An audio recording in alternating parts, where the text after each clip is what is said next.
My name is Michelle Erickson and I work for the Abused Adult Resource Center. We provide crisis intervention services for domestic violence and sexual assault victims and also shelter services. Last year we served 1,163 new victims of domestic violence and 115 new victims of sexual assault in our 7-county area. We provide shelter, transitional housing, we have some permanent supportive housing. We assist clients with food, hygiene products. They can go to Seeds of Hope, which is our thrift store. We will help them furnish their apartments when they move out. Case management, follow-up services, child advocacy, protection orders, quite a few things. Probably one of the biggest barriers is not being able to obtain legal assistance. There's never seems like any money for attorneys or court fees, anything like that. And then also childcare is a very expensive thing. So even though they're in the shelter, we always can't always provide childcare for that. For different things too, we try, but those are two big things. Our agency's contact information is the office number is 222-8370. Our address is P.O. Box 5003, Bismarck, North Dakota 58502, and our crisis line number is 866-341-7009. I'm Patty Regan, Executive Director of Aid Incorporated Self-Help Center and Thrift Shop in Mandan. Our agency was established in 1983 to work with the low-income working poor of Morton County and Burleigh County. Our mission statement is to provide emergency temporary assistance to the working poor. We work with primarily single individuals, married couples, single parents of all races and nationalities. In 2013, we worked with approximately 1,500 individuals to receive financial assistance. Financial assistance can include help with their rent, utilities, some transportation, some prescription help as long as it's non-narcotic.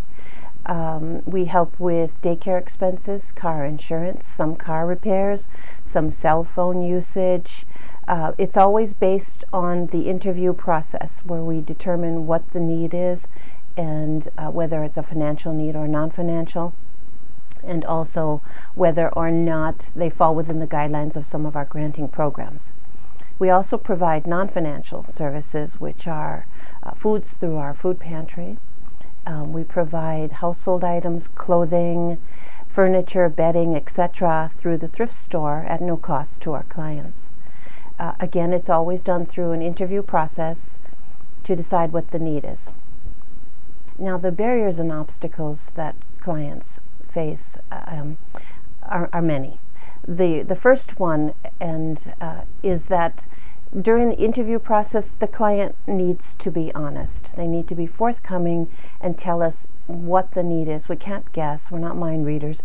So we have to know exactly what it is you're dealing with. If you're dealing with domestic violence or a substance abuse issue, that needs to be disclosed because assistance is always tailored to the need of the client.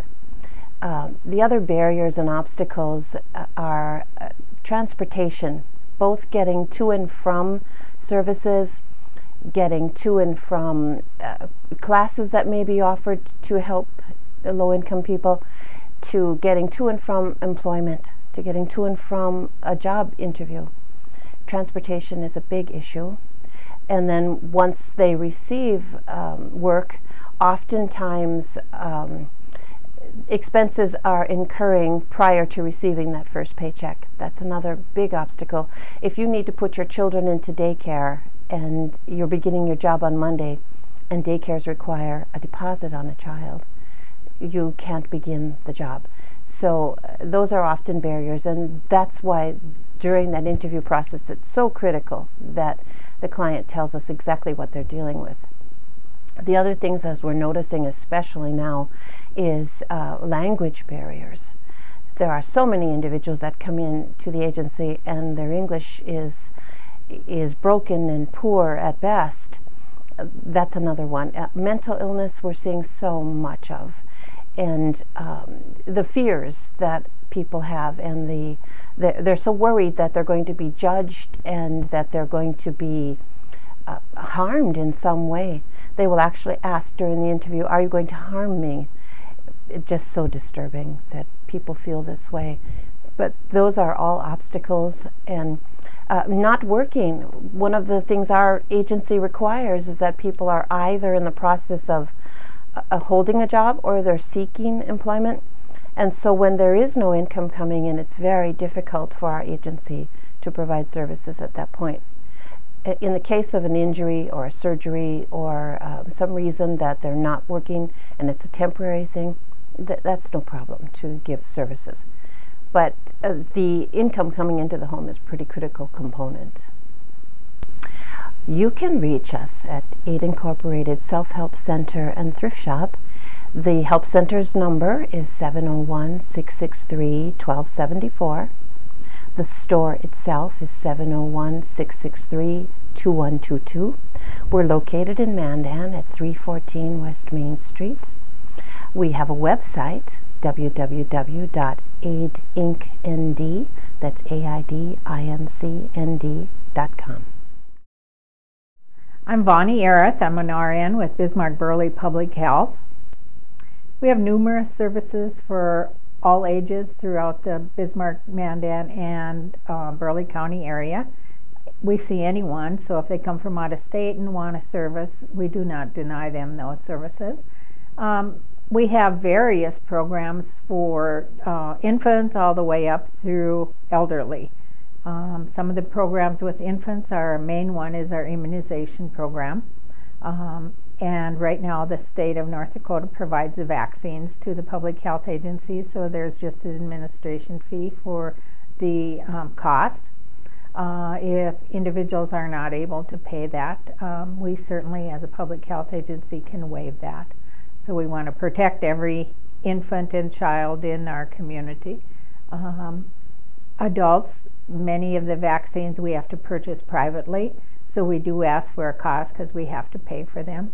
We are also a site in North Dakota that offers international travel vaccines, and of course we have to pay for those, and so individuals have to pay, and unfortunately the insurance companies have not picked up that cost. So we have asked them numerous times why, and they said if individuals can afford to travel, they can afford to pay for the vaccines. And some of them are costly, but if you think of the disease versus protection, you opt to go for the protection. And that's our main focus, is prevention and protection of individuals in the community. So our immunization program is big. Then we do some child physical assessment type things. We have a program called North Dakota Health Tracks, and that is for anyone 0 through 21 who is on medical assistance. They are to have a annual physical one time a year, and they can opt to either go to their physician or they can opt to come through North Dakota Health Tracks. When they come through the Health Track program, they get a couple extra little things. Their teeth are fluorided, and we offer the immunizations right at that time also. So that's a nice program. We do have well baby visits. They're only one time a month, and we have a little agreement with the UND Center for Family Medicine where the resident that's on pediatric rotation comes down and we'll do the physical assessment, and if the baby has an ear infection, they can write the prescription right there so that they don't have to go back to the doctor, and then the nurses will give their immunizations if they need it and do like a Denver to check if they're growing properly and their movements that they need are functioning at their age level. So that's a nice program. We have a nurse of the day, which every day from 8 to 12 and 1 to 5, individuals can come in for almost anything they can go to the clinic for, except we don't have a doctor on staff, so there's no prescriptions and of course no x-rays. But we do immunizations, we do head lice check, we do foot care, we do removal of splinters, we take out stitches, it just goes on, the gamut of nurse of the day. And anybody is welcome to come through for that. we ask for maybe not a suggested donation, but there is a little fee. But some of those things, if they are absolutely unable to afford it, like homeless individuals or uninsured individuals, our city commission, which is our bosses, have opted to let us reduce that cost. Even if they can pay $1 towards the service, that is fine. So that's a great program. We also have been asked by the State Health Department to do STD, sexually transmitted disease testing, and hepatitis C testing, and HIV testing, and all that is very confidential. We have a private room that we do that here, and anyone can come through that service.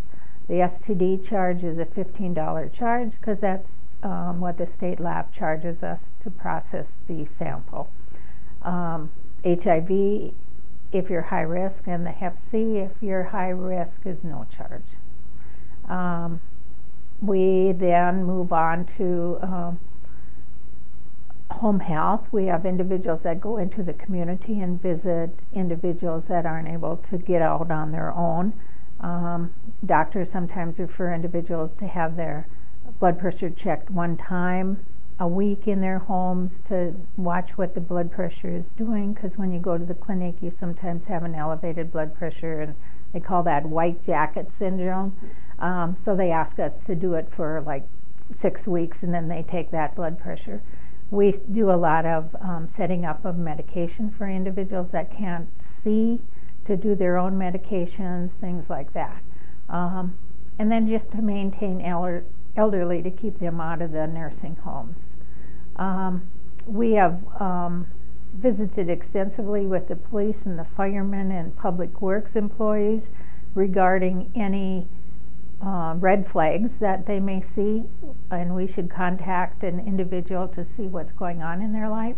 Example is the police may be called by Kirkwood Mall 3 times in a week that a grandpa has lost where he parked his car and doesn't remember. So that's kind of a red flag, like maybe you need to check on their mental status, and we can do that without a doctor's order.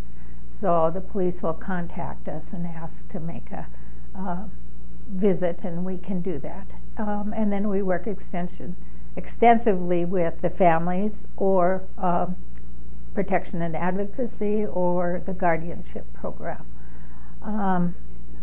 Fire department, they'll notice if something isn't right when they've been in the vicinity, and then they'll call us and ask to visit. Public Works may notice, and they have called us on a couple occasions when they go down the alleys and pick up garbage, that either there's been no garbage for a long period of time, or a lot of garbage all of a sudden, or twice they have found individuals that have fallen on the ice and couldn't get up, and so they've called us to make a home visit. So those are the things that anybody in the community, if you're concerned about an individual living across the street, that they don't have any family, something may be going on, they certainly can call Bismarck Valley Public Health and have a nurse make a visit. I don't have a number in my head because each program is different, but our numbers are in the thousands. We know that because we do the entire county. And we do numerous clinics. We do blood pressure clinics out in the community. We do immunization clinics here, but we do flu clinics in the fall in the entire county. And of course all the individuals that come in here. So, sure. And what are some of the barriers and obstacles you see facing those you serve? Barriers are usually cost of going to the doctor or to pay for their medication. I am a member of the Missouri Valley Homeless Coalition, and the individuals from the agencies have all tried to assist the low-income, uninsured, or homeless individuals to pay for their medication. And many times there is not a nurse on their staff, so they don't know what the medication is, and they ended up paying for like narcotics and things like that. So they have, we have kind of come to a consensus that they would all call me or refer the individuals to me, and then I could determine whether it's a narcotic, which we would not pay for. and then I would contact the pharmacies and we would try and help them one time a year for their medications. Or I work with the North Dakota Insurance Commissioner's office and then individual can do this themselves, is call them, and they may set up working with the pharmaceutical company for a specific medication. The doctor signs the forms, the individual signs the forms, and then they can get free medications for anywhere from 6 to 12 months. There's also called the North Dakota Prescription Drug Repository Program, where individuals may not have picked up a prescription, and so we can tap into that and get it for probably like $8 or something like that to help an individual. So I do a lot of research, and there is also a couple pharmacies in Bismarck that will work closely with us in public health and know that these individuals can't afford it, so we can get medication at a lesser cost for them. Bismarck Valley Public Health's phone number is 355-1540, and our email is bbph@nd.gov.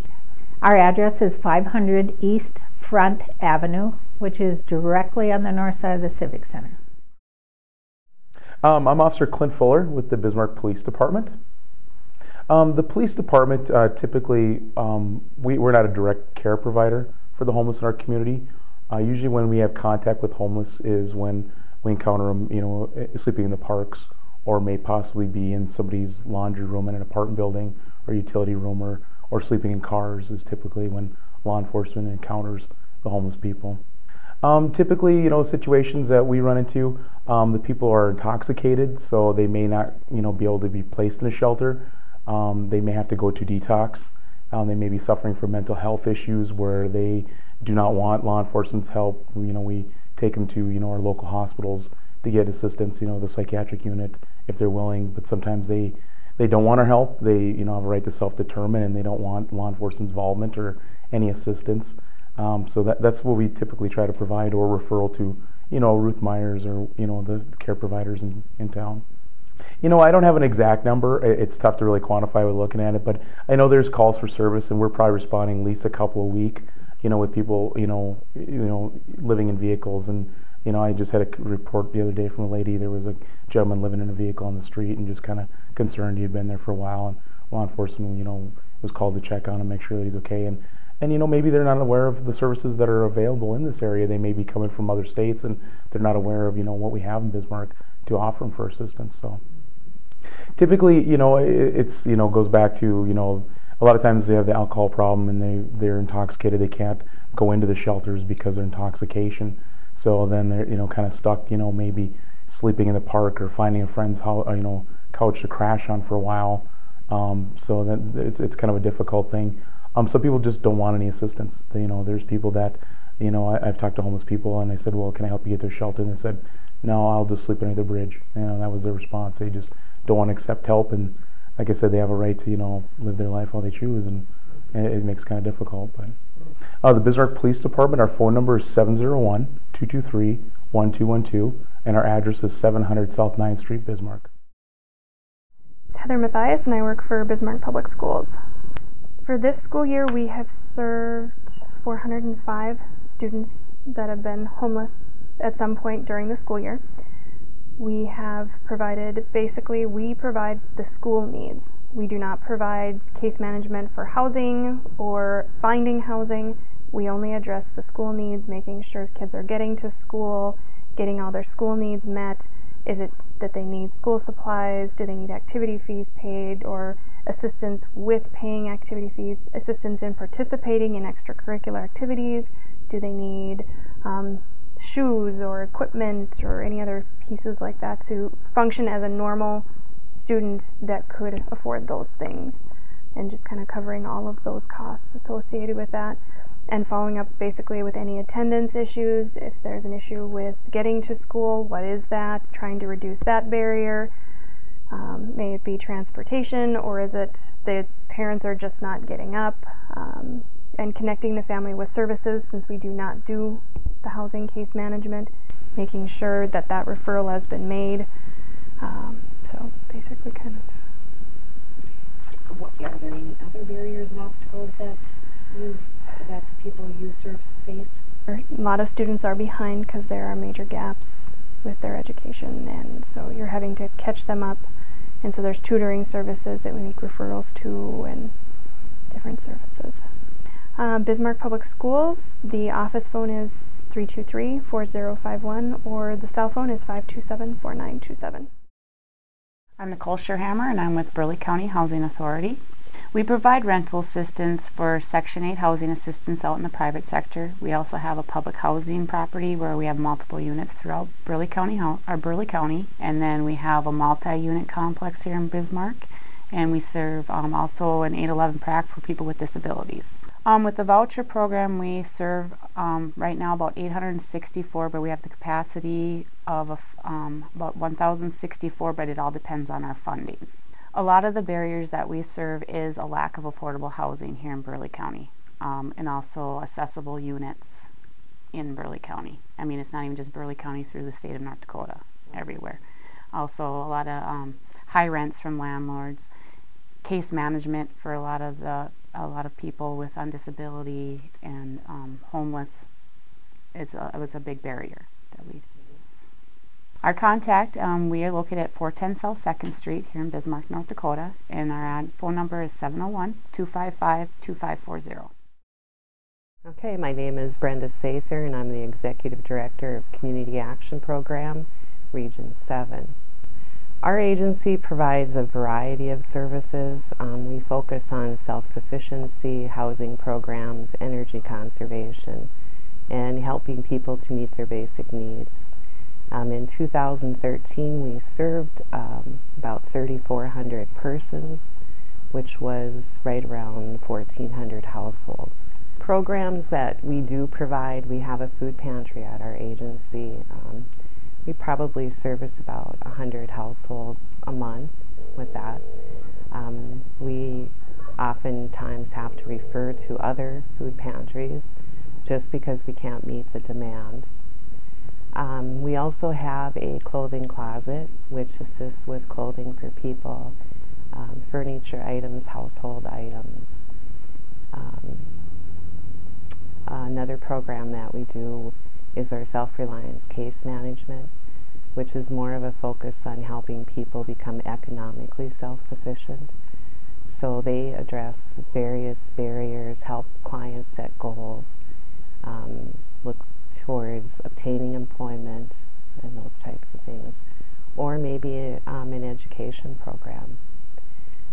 Our housing programs, we have 2 long-term rental assistance programs that we provide, Shelter Plus Care for people who are homeless and disabled. We do that program statewide. Another statewide program would be HOPWA, Housing Opportunities for Persons with AIDS. And that program is set up as the Shelter Plus Care is, that we can pay 30% of the adjusted gross income for rental assistance. Other programs, we provide weatherization, which is an energy conservation program. Emergency services is really based on when we have funding available for programs, but security deposit assistance, past due rent. If someone is going to be evicted, we try to stop the eviction by helping them pay that past due rent. We also have an energy share program which helps people who are going to be shut off for electric bills. And all of our programs are based on income eligibility, and so there's always an application process. Well, low income. Housing is a big issue right now, affordable housing. We have a lot of the persons that we do serve are employed, but they're working maybe at minimum wage jobs, not enough money. Medical is definitely a barrier for many of our households. We are located at 2105 Lee Avenue in Bismarck. Our phone number is 258-2240. We also have a website at www.cap7.com. Great. Thanks so much, Brenda. My name is Mark Meyer, and I'm with the Heaven's Helper Soup Cafe. The services that we provide at the Heaven's Helper Soup Cafe would be primarily on-site meals. We run this as a soup kitchen, but also kind of as a restaurant where people can come in from 11 in the morning till 7 at night, 6 days a week, and have a safe place to be and hang out. And we offer free soup, sandwiches, desserts, and it's really for anybody who needs a meal. And we serve approximately anywhere from 80 to 180 each day. And the spring to fall, when it's nicer out, is always a little bit busier than the dead of winter, just because people are able to get around a little bit more. Okay. A lot of the people we serve, many are, the affordable housing is the biggest problem that we see. People have maybe some money for rent, but they can't find anything in a reasonable range, or they do have a record or poor credit and so forth. So they face obstacles there. We get a lot of people in from out of state looking for work, and they come in here and they might have little to nothing to their name, and so until they get established, they utilize our services. We are the Heaven's Helper Soup Cafe at 619 Memorial Highway. Our phone number is 701-226-2325, or you can look us up on the web at heavenshelpers.org, and you'll find the Soup Cafe there. I'm Sister Kathleen Atkinson, and I'm the Director of Ministry on the Margins. Ministry on the Margins is an ecumenical, volunteer-based group to support people who fall through the cracks during times of transition. A major transition would be prison to society. In North Dakota right now, there would be 1,000 men and women who would be completing their time in our prisons and jails, trying to re-enter and looking for support. 2/3 recidivism is the current national status. We have worked with 18 people in this year as part of our mentor teams, and we have 16 who are successfully working, living in the society, and staying connected with us. With that transition, there would be a mentor team that would help a person in skill making, in decision making, in immediate needs when they transition from prison back into society, and try to incorporate them into the relationships, as well as providing them with food, with telephone, with just some of those basic needs that are going to help their success. Another transition may be transitioning from another place in the country where there isn't the work here to Bismarck. Best case scenario, I'm going to come into Bismarck, I'm going to have to do a job background check. It's going to take me 2 weeks. If I get working right away, another 2 weeks till I get my first paycheck. That gives me 1 month with myself and my family before I have a paycheck coming in, and even trying to access housing, food, those needs. That's another transition that we focus on in Ministry on the Margins. We have a food pantry. And the food pantry we learned from the people with whom we work as a need. And that's our style, is to learn from the grassroots people. People were saying to us, I can't access the current food pantry because it's 2 miles from where I live. I live in the downtown Bismarck area. I'm living in a hotel. And so we have established one here on the edges of the downtown area of Bismarck. The other learning edge that we had is with the working poor. They cannot access a food pantry or services that are Monday through Friday until 4 or 4:30 unless they take off work. So we have a food pantry that runs once a week, Thursday evening from 5 to 7. This food pantry, we are serving 30 to 35 families every week in that 2-hour time period, and over 100 people.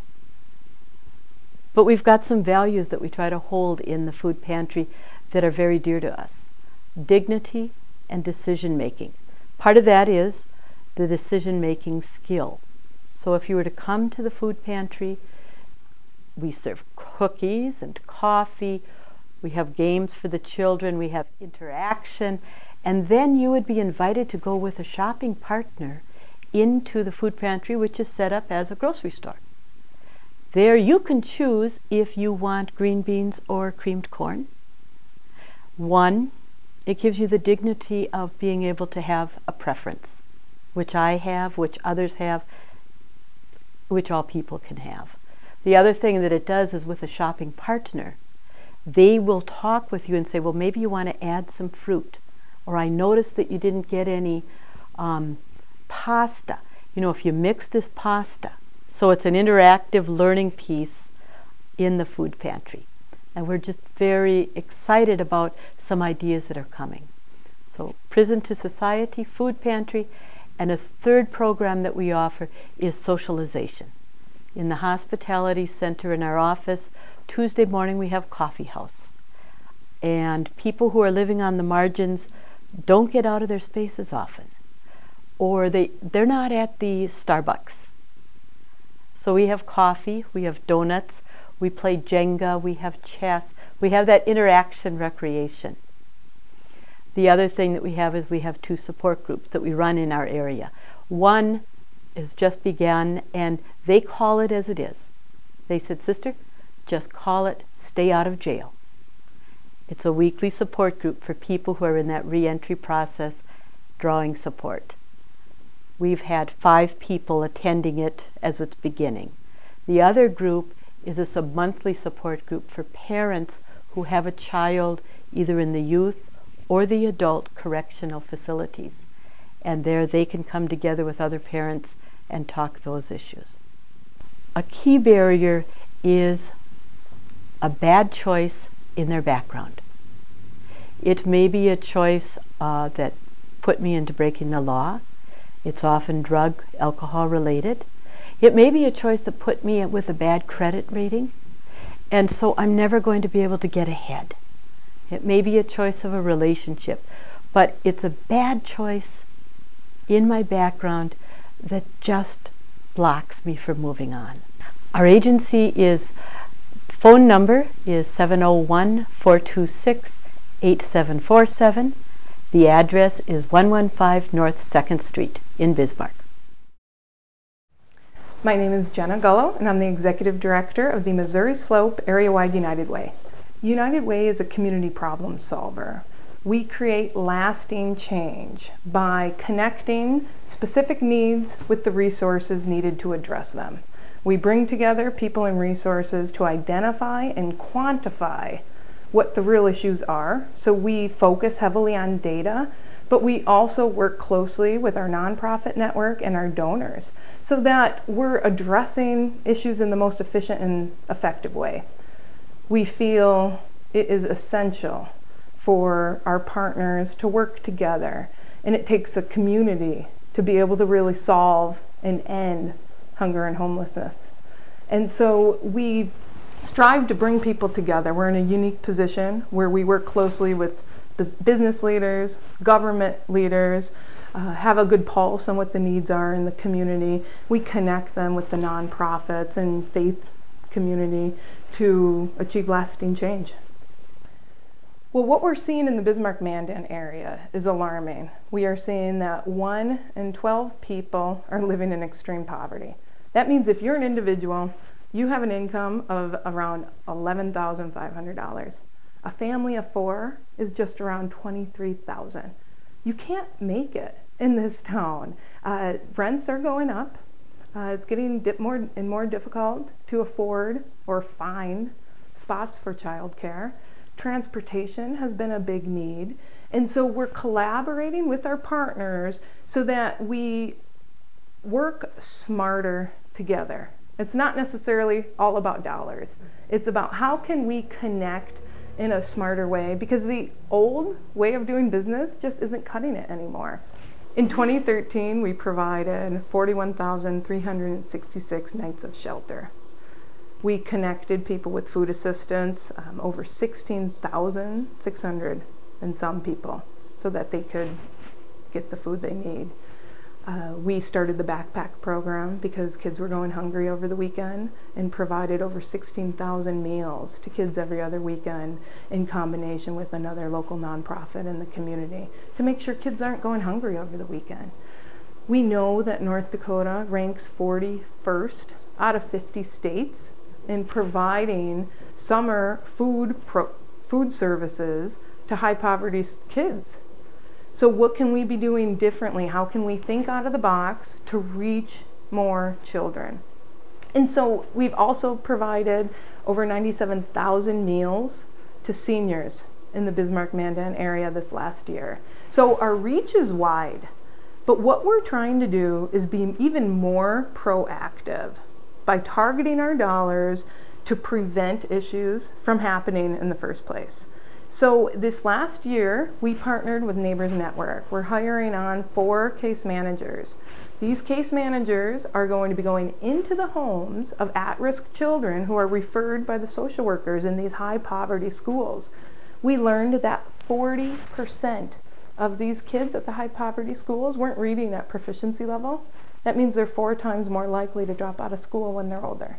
So we want to prevent that from happening. We want to try to stabilize these families. We've set aside dollars for mental health counseling and also for financial counseling, depending on what that family needs. We want to stabilize them, get them out of crisis mode. We have set aside rental assistance, utility assistance, or miscellaneous one-time assistance for these families to keep them in their homes so we prevent them from becoming homeless to begin with. We've learned that Bismarck Public Schools homeless numbers are down, and Mandan has remained flat over this last school year. That's great news. That means we're all, as a community, interconnected, getting ahead of the problem, and I think we can do it. I think when everyone comes together, we can truly create a hunger-free North Dakota. I think we can create a homeless-free North Dakota, or at least ensure that we have the capacity at each of our shelters to help the people in need, and United Way dollars to also focus on the case management aspect, because that's what's going to get people back on their feet again. Strong case management, the support, even seeing that families, despite their income level, have a lack of connectiveness in our community. How can we better connect with them? I see a lot of churches that support United Way are really wrapping their arms around community members, bringing them into their church community and welcoming them. And sometimes it's as simple as smiling at someone at a cash register or noticing if a coworker is having a bad day. We need to start connecting people in a more intentional way so that we can address some of these larger issues in our community. We fund 31 agencies, plus we run the backpack program every other weekend, and we also run the Dolly Parton Imagination Library. We know that high poverty families are 20% less likely to read to their children at home. So through the Imagination Library, kids are able to receive books to their homes or to the shelters, wherever they may be residing, every single month. And that really promotes families, parents to read to their children, quality parent time, and kids to develop a love for learning. Again, we're trying to get on the front end of many of the issues our at-risk children are facing. Since this last year, we delivered over 35,000 books to children in the Bismarck-Mandan area. We're starting to reach out to the rural communities and asking for people to sponsor the children in their area. And we, every month, deliver between 3,000 to 4,000 books. So we want to start targeting these high poverty neighborhoods, get kids on the right track. We realize that our community is growing at a rapid pace. So the nonprofit sector is at their limit as far as what they can handle right now. So United Way is working towards trying to build the capacity of our nonprofit sector so that we're able to get ahead of the curve and be more proactive. I think that's a big barrier right now, is that we're all stretched, and we're all, in any business you go into, everyone's overloaded right now. So working smarter together. I also think, of course, affordable housing, which has seemed to leveled out a little bit recently. Childcare and transportation seem to be the biggest issues. But I also think we could do more in building the skills of the underemployed. A big barrier in our local community is the ability to quantify the issue. Without consistent and accurate data, it's hard to solve the problem or target resources in the most efficient and effective way. And so we, as a network, are working closely with the North Dakota Homeless Coalition in developing a more streamlined approach to collecting that data so that we know, what the issue is and how do we best solve it together as a community. If you want to get more involved, log on to United Way's website at volunteerbizman.com. We just launched an effort where agencies and church groups can list what their volunteer needs are and also their in-kind needs. So if you want to help today, log on. If you want to get in touch with United Way, our website is nsaunitedway.org, or you can reach us on the phone by calling 255-3601. My name is Rob Keller. I'm the Director of the Service Member and Family Support of the North Dakota National Guard, and we are located at the Bismarck Military Service Center and also at the Fargo Military Service Center, and as well as having 4 Family Assistance Center locations around the state. We provide services to all spectrums of the veterans, the families, service members, their families. Anything that is a need on their behalf is a need on our behalf. So it seems like it's a pretty big plate, and we do have a big plate, but we reach out and touch hundreds of people every month, actually thousands when we make wellness calls as well. But one of our primary teams is our military outreach team. We have 5 of those. They are located in various areas throughout the state of North Dakota, and they are aligned to our Department of Human Services regions as well too. And what their job is to find veterans who do not have services that are that they feel that they've met. So when we have someone come across our desk, across into our office, we are able to listen to what their needs are, and then if we can't help them at our level, we make referrals or soft handoffs to the agency that can. Now, we partner a lot with the county veteran service officers because they live in the counties, they know their veterans and all that, and one of the first questions we ask is, have you run this by your county veteran service officer? But they reach out every week to literally dozens and hundreds of people. They have plenty of resources with our community capacity building that we do. They reach out to local, state, federal, tribal agencies. They pretty much know all the programs that are out there, and based upon the information that comes in, are able to fine-tune that and get them out to the appropriate agency. In addition, we have family assistance centers that are located, and this is where they are located at armories. We have one here in Bismarck at the Military Service Center, one in Fargo at the Military Service Center, one at the Grand Forks Armory, one in Devils Lake at the Camp Grafton Training Center, and then our last one is at the Minot Armory in Minot. And these, we geographically spread those out simply because not everyone can come to Bismarck. But those family assistance centers are open for anyone to come into the office. We can help get ID cards. We can get them registered on the DEERS Rapid, which is a machine that connects them to the VA database and other Department of Defense databases. But that's a good entry point to go into those different departments, those different family assistance centers, to start the process. And from there we can branch out to that soft handoff to the agency as well. We have others. We have Military OneSource, which is a 24/7 worldwide internet website and a 24/7 call. Any military members that have issues or concerns, they can call that, and they could call it any hour of the day or night and get service there. Sometimes that service will come back to us in North Dakota.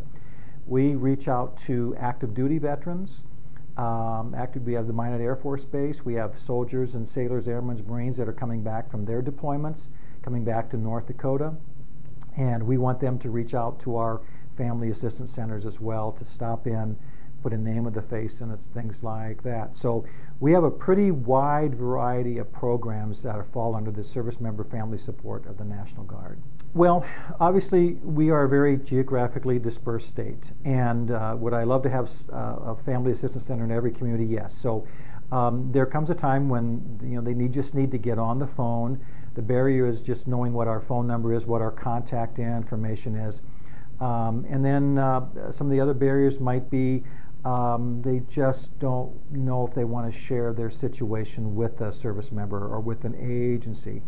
The information that is shared with us is confidential. It's between that veteran, that service member, that family, and the person that they're talking with. Our primary goal is quality of life to all service members, veterans, and their families, and survivors. The best way is to call 701-333-4800. That's 701-333-4800. Or an easier number is to call 211.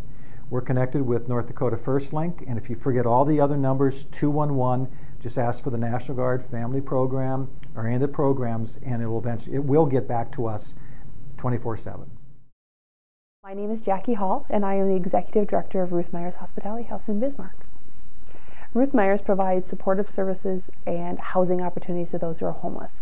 Some of the programs that we provide is we have our soup kitchen, we have an emergency food pantry, we have clinic services through our Joanne's Clinic, we have a thrift store for our clients, we provide a noon meal to the community Wednesdays, Thursdays, and Sundays, as well as food baskets to the community on those days. Currently, we have about 207 beds for homeless services, which are shelter services for men, women, and children. We can serve single men, single women, one-parent families, as well as two-parent families. Most of the obstacles that we're seeing is the ability to transition our clients out of shelters in an efficient and effective manner and getting them into permanent housing. We find that clients are staying in our facilities for 9 to 12 months when they should be in our facilities for 3 to 6 months, as they look for affordable housing units.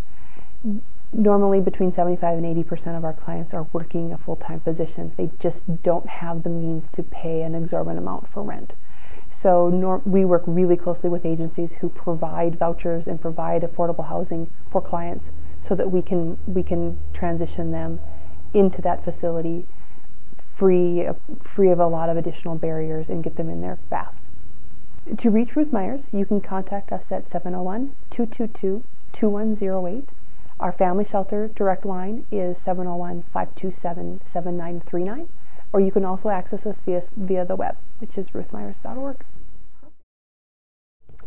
Hi, I'm Jenny Amon, the case manager at the Salvation Army in Bismarck. We can help with homeless prevention, rapid rehousing for people who are literally homeless or at imminent risk of becoming homeless. So if someone is getting evicted and they need help with their rent, or they need help with a deposit to get into a place, we also help with utilities, utility payments, and utility deposits so that people can be stably housed. We do case management. We help if people need help with resumes, if they need help applying for different sources of help, such as housing, food stamps, child care assistance, LEAP. We have a community center here, so we do free after school program, and in the summer it's still also open. It opens at 3:30. Monday through Friday we serve dinner there for the children and adults, seniors. It's just open to the community. We have a church service at the worship center every Sunday. There's a breakfast before that starts, so every Sunday there's breakfast served. We offer pastoral counseling through our two captains here, Captain Sally and Captain Tim. Let's see, we have a food pantry here. People can come and get a food box once every 3 months. So it's 1 box per household. We have a food shelf here that we have every day, Monday through Friday, that's open. People can just come in and take whatever off the food shelf.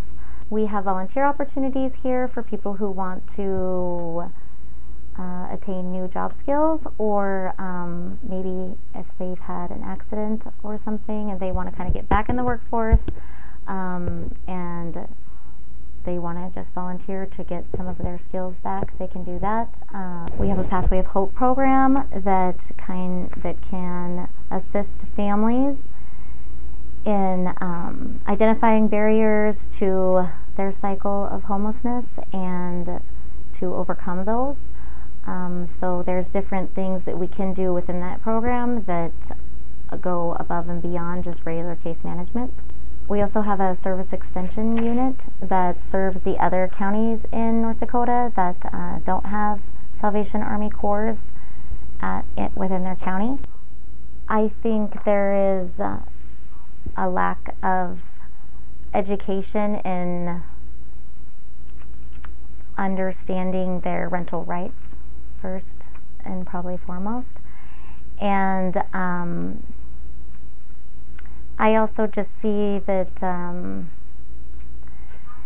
maybe it's just, getting things like, I guess, finding people to help them or the resources that they need as far as like a computer to draft up a resume, different things like that, kind of job interview skills, and just maybe certain things like that they're not really, haven't had a lot of practice on. I think that those play a big role into, the cycle of homelessness. Also, just kind of a generational thing coming from family after family after family. It's kind of what they know is more. They know more about where to receive assistance than how to get out of needing assistance.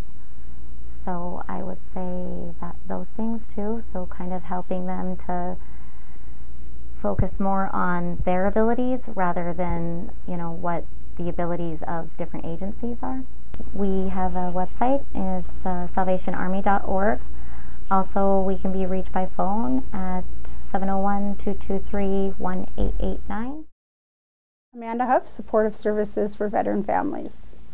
The SSVF program assists homeless veterans and those at risk of becoming homeless in securing safe and stable housing. Some of the services the SSVF program provides includes outreach to veterans, case management, help applying for VA assistance and other benefits, financial assistance in securing or preserving housing, and helping veterans connect with other agencies and other community resources. Currently in the Bismarck area, we have served 70 people, and in this entire state, for the grant period, which runs from October 1st of 2013 to September 30th of 2014, we've currently served 328, and those stats are actually up until October 30th of 2014. The barriers in the area are the cost of housing and the lack of affordable housing. Veterans also may struggle with a variety of readjustment issues, which may affect their family and work life. You can reach me at the Salvation Army at 601 South Washington Street or 701-223-1889. My name is Brenda Creedeman. I'm the Executive Director for Welcome House, Inc. Well, our agency provides a lot of different services, so I'll kind of go in depth of what we do.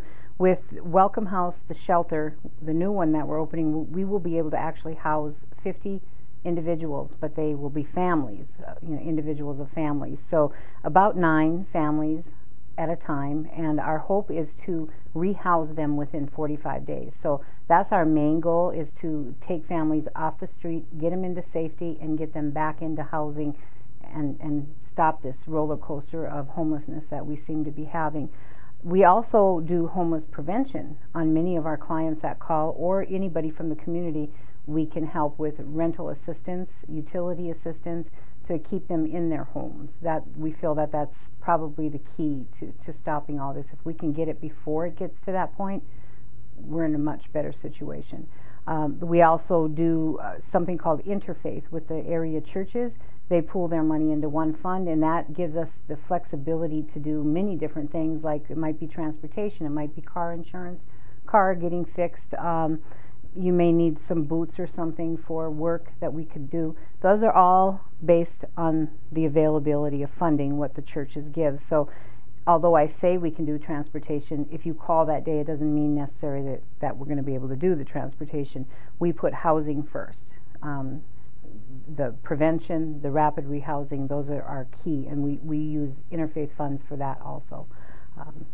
We also have a program called START, which is to work with children of high-risk children, to be able to help them join some of those groups that, you know, like Girl Scouts, or maybe Theo Arts, or, you know, some of the other extracurricular activities in the area that they might not be able to go. And maybe they could go, but they can't get there. They might be able to afford the, you know, like Girl Scouts, the fee, but they don't have the transportation to actually make it there. We can help with that. So we have a little scholarship that they can write, and up to $300 per child. So it's pretty good. And that's funded through United Way and other area you know, funding, like grants and things like that, churches. So we also do extensive case management up to 3 years, where once you become our client in the shelter, once we move you into housing, we will be there for you for up to 3 years, so that if something happens, your car breaks down, you get sick, you need extra medication, you can't make your rent, we're kind of there as a safety net to make sure that we can keep you in that house. We find that the longer, if we can keep them in their home a year or longer, they're less likely to become homeless again. So. Do you have things like a food pantry? Well, food pantry, we have for our families when they move out. We will set them up in their kitchens with their food, but it's not an open food pantry. And the reason for that is there are so many in the area, the other agencies. We don't want to duplicate services. In Mandan alone, there's two that I know of that are very good, you know, with AID and with Spirit of Life. They both do very well. There's no reason to reinvent the wheel, and, you know, our focus is getting them back into housing. So our food pantry here is basically used for our kitchen. Affordable housing is actually, and I think you're going to hear that over and over again, that's the biggest thing I think in our area, is to be able to actually afford to get in. Well, number one, to get into housing, because there's a fee for the application. So they're running around paying all these fees. By the time they do find a place, they've spent all their money on getting just the application done, that they can't pay for the deposit. So that's number one, is affordable housing. Also background checks. It's a landlord's market right now. So tenants, if you have anything kind of sketchy on your background, or your credit score is a little low, you're going to have a hard time getting a place. And that's, you know, partially due to the oil. The rents are very high, and they can kind of pick and choose, and people are paying the rent. So they're getting people who are working long hours, making lots of money, and paying more rent. And that's a big barrier. And then I think supportive housing is really important. I think a lot of agencies need to understand too, and I believe that they do, that our families and individuals that become homeless, they kind of need that wraparound service for some time in order to stay on their feet. I don't think you can say, well, we put you in the house and now you're there, you know, figure it out. I think it's important to get them in the house and then figure those things out with them. Right now, we're trying to focus more on housing first, you know, versus, well, let's fix you and then put you into a house. Let's get you in the house and then fix what's wrong. So, but those are some real big barriers, I think, is just attitude towards people, affordable housing, and so that they have those wraparound services while they're getting back on their feet. We would like you to call first, our clients, because we are a shelter for families only, and this is where we conduct all our business. We have children here, and we don't want to say, well, you've done this and that, so you can't come here. But we do our interviews on one certain day for rental assistance and that type of thing, and those are usually on Tuesdays. So we ask that you call to make an appointment, and then we will schedule those accordingly. And our number to call is 751-1218. And once you call that number, then we will give you all the details you need on how to get here and what the process is to try and assist you with what we can. I'm Mark Heinert. I'm the program manager for the homeless programs at YouthWorks. YouthWorks provides services for young adults that are homeless, ages 18 to 21. We have a transitional living program. We end up serving in the Bismarck area about 40 individuals per year that are housed. More than 60 individuals on top of that receive services that are non-residential, and nearly another 100 on top of that we do one-time services that are information, referral, or other types of supports. We also have a food pantry that is available for those clients. So it's not a public food pantry for individuals to come into, but if there are individuals that are homeless, at risk of homeless, that are between 18 and 21 that we're providing services for, then we also support them with some of the food that you see behind me. Other services that complement the housing that we provide include employment assistance, education assistance. We have case management. We do independent living workshops so that the young people can learn how to manage their money, shop for a car, do all sorts of real hands-on practical things. We also have mentors that offer mentoring support. And then, any level of, basically we see ourselves as kind of filling that gap that other parents might be providing for that young adult. And so we'll have young people call us up and ask us some of the most unique things of applying for college. They don't know how to do that. They've never filled out their taxes. They're unfamiliar even with basic household things sometimes, whether or not there's a problem with the stove, or, can they get things taken care of. And so, frankly, I think it's important to note that some of the things at YouthWorks are hard to write down on paper to say, well, what is it really that we do? It's really kind of all that our clients have needs for. And we provide individualized plans for each of our clients. So each person that comes to us that's homeless, that doesn't have a place to stay, we work with one-on-one individually to try to figure out what those needs are. And if someone has unique needs that other people don't have, then we'll try to meet whatever that need is. Some of the challenges we see first and foremost is affordable housing, a lack of finding an affordable place. But one of the things that is not usually realized with a young adult population is most of us, we partnered up with friends to get apartments when we were younger. And this barrier of affordable housing becomes a much greater issue, because even then qualifying for some housing programs, typically federal programs, do not allow that opportunity. It's for a homeless household, not for two guys, one of which is homeless and one that is not homeless. And so we run into those barriers. And then we also run into barriers for young people just transitioning into true independence. Many people almost feel like they're being just totally dropped off the face of the earth into this abyss which is called independence. And some youth come to us from the systems of foster care or correctional care, and so it might feel like a very, very drastic change for them. YouthWorks is located at 221 West Rosser. Our phone number is 255-6909. We also can be reached at youthworksnd.org.